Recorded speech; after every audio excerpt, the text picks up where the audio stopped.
You know, life has a funny way of leveling the playing field. Back in the day, I was just a scruffy, nameless stray hanging around the bus station.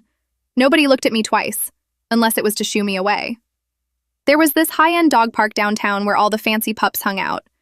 I remember watching from the fence, seeing them flaunt their designer sweaters while I was just trying to find a dry spot to sleep. There was one poodle, Tiffany. She had a collar that probably cost more than my entire existence. I tried to walk up to her once, just to say hi, and she looked at me like I was a piece of trash left on the sidewalk.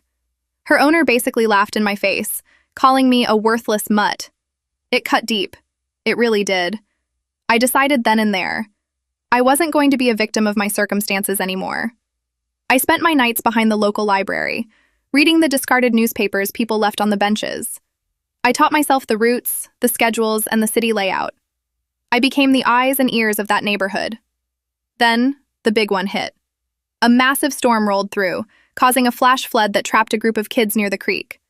The fire department couldn't get the heavy equipment in fast enough. The current was just too strong. I didn't think twice.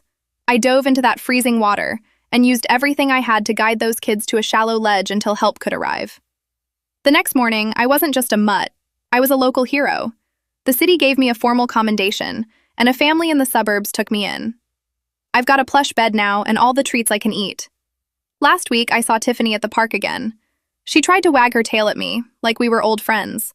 But I just kept walking, head held high, because I finally realized that my value didn't come from a fancy collar.